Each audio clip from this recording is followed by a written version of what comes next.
हारनूपुरकिरीटकुण्डलविभूषितावयवशोभिनीं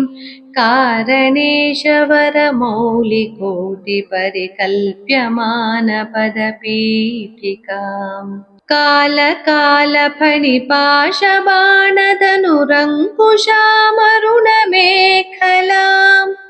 फालभूतिलकलोचनां मनसि भावयामि परदेवताम् भावयामि परदेवताम् गन्धसारघनसारचारुनवनागवल्लिरसवासिनीं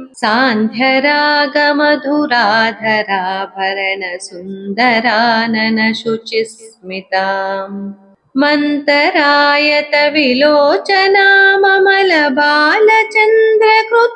मन्तरायतविलोचनाममलबालचन्द्रकृतशेखरीम्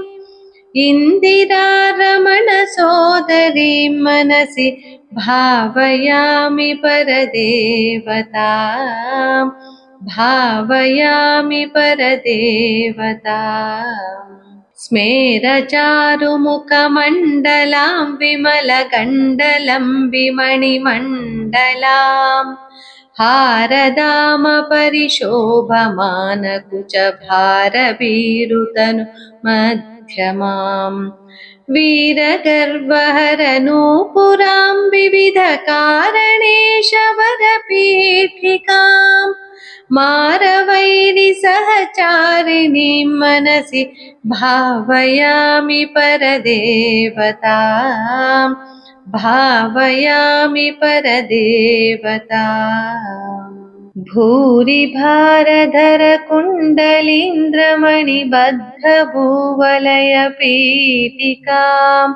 वारिराशिमणिमेखलावलयवह्निमण्डलशरीरिणीम् वारिसारवहकुण्डलां गगनशेखरीं च परमात्मिकां चारुचन्द्ररविलोचनां मनसि भावयामि परदेवताम् भावयामि परदेवताम् कुण्डलत्रिविधकोणमण्डलविहारषड्दलसमुल्लसत् पुण्डरीकमुखभेदिनीं तरुणचण्डभानुतडिदुज्ज्वलां मण्डलेन्दुपरिवाहितामृततरङ्गिणी मरुणरूपिणीं मण्डलान्तमणिदीपिकां मनसि भावयामि परदेवताम् भावयामि परदेवताम् वारणाननमयूरवाहमुखदाहवारणपयोधराम् चारणादिसुरसुन्दरी चिकुरशेखरीकृतपदाम्बुजाम् कारणाधिपतिपञ्चक प्रकृतिकारणप्रथममातृकाम् वारणान्तमुखपारणां मनसि भावयामि परदेवताम् भावयामि परदेवताम्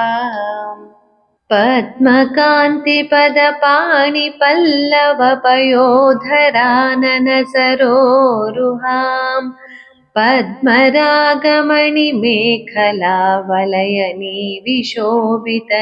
पद्मरागमणिमेखलावलयनिविशोभितनितम्बिनीम् पद्मसम्भव सदाशिवान्तमय पञ्चरत्नपदपीठिकाम् पद्मिनीं प्रणवरूपिणीं मनसि भावयामि परदेवताम् भावयामि परदेवताम्